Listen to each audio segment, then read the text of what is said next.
2h04. O ministro, na verdade, ex-ministro Ricardo Lewandowski confirmou que ofereceu uma consultoria ao Banco Master após a informação de que o escritório do ex-ministro havia recebido 5 milhões de reais da instituição.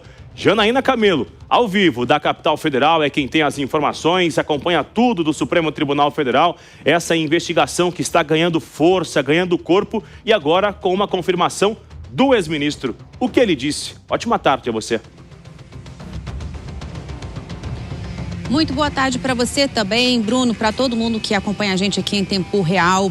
Pois é, o ex-ministro Ricardo Lewandowski, ele precisou esclarecer essa situação toda, né? Porque ontem veio à tona de que o escritório de advocacia dele chegou a prestar consultoria ao Banco Master, foi pago pelo Banco Master ao escritório de advocacia de Ricardo Lewandowski 5 milhões de reais, e isso no período em que ele era ministro da Justiça. Olha só, Ricardo Lewandowski, nessa nota que foi divulgada hoje, ele disse o seguinte, que depois que ele deixou o Supremo, isso foi em 2023, ele passou a atuar novamente no escritório de advocacia dele. E quando o presidente Lula chamou para ocupar o cargo de ministro da Justiça, ele suspendeu todas as atividades como advogado. A nota diz exatamente assim, que em abril de 2023 deixou o STF, retornou às atividades de advocacia. Além de vários outros clientes, prestou serviços de consultoria jurídica ao Banco Master.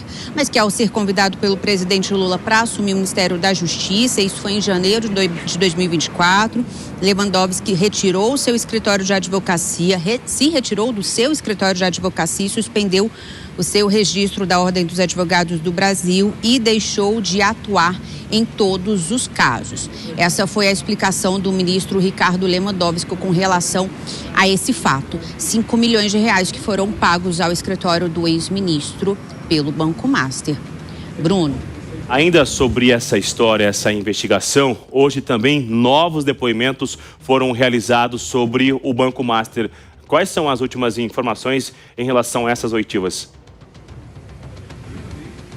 Pois é, oitivas que estavam marcadas entre ontem e hoje, de executivos do Banco Master, de executivos, ex-executivos do BRB, enfim. E aí, Bruno, hoje, de novo, 3 depoimentos foram suspensos, porque ontem também outros depoimentos foram suspensos. Estavam marcados 8 depoimentos ao todo, entre ontem e hoje. Ontem 2 depoimentos não aconteceram e hoje 3 depoimentos não aconteceram. Os advogados disseram, desses clientes que não prestaram depoimento, alegaram que não tiveram tempo hábil para analisar todo o processo. Então hoje foi ouvido apenas um executivo do Banco Master, o Luiz Antônio Bull, ele é o diretor de compliance do Banco Master. O advogado dele conversou com jornalistas logo depois que aconteceu essa oitiva, aconteceu por videoconferência, inclusive. Estava até marcada para ser presencialmente essa oitiva dele, Bruno, mas foi por videoconferência. Disse que Luiz Antônio Bull respondeu a todos os questionamentos que foram feitos pela Polícia Federal. Durou por volta de meia hora esse depoimento. Só lembrando que o Luiz Antônio Bull, o advogado dele, é aquele advogado que deu uma carona para o ministro Dias Toffoli num jatinho particular para assistir à final da Libertadores no final do ano passado em Lima, no Peru.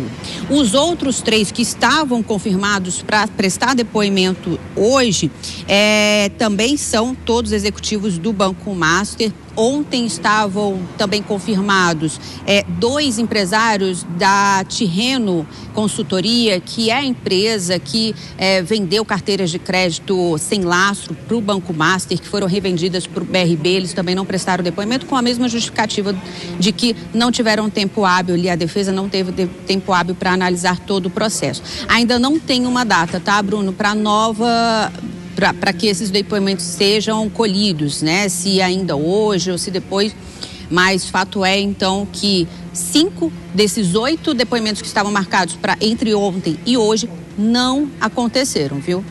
Vamos seguir acompanhando então. Janaína Camelo, ao vivo da Capital Federal, com essa repercussão, tanto a confirmação do ex-ministro Ricardo Lewandowski e os novos depoimentos da Polícia Federal. Já já voltamos a conversar. E você vem comigo. Vamos ouvir então as análises dos nossos comentaristas nesta terça-feira. Mano Ferreira, que alegria e satisfação recebê-lo aqui. Quero ouvir de você. A gente volta a ouvir aqui, Mano, pelo que eu entendo, aquela história do amigo de um amigo meu. Aparentemente, tinha alguém que já estava mal intencionado e tentou fazer laços com nomes que tinha força na capital da República, é isso? E muita força, Bruno Pinheiro. Ótima tarde para você, sempre uma alegria, uma honra e uma satisfação estar aqui no Tempo Real. Boa tarde para a nossa audiência da Jovem Pan. É muito curioso perceber o modus operandi dos contratos de consultoria, sejam elas econômicas ou jurídicas. Quantos escritórios de advocacia prestaram serviços para o Banco Master?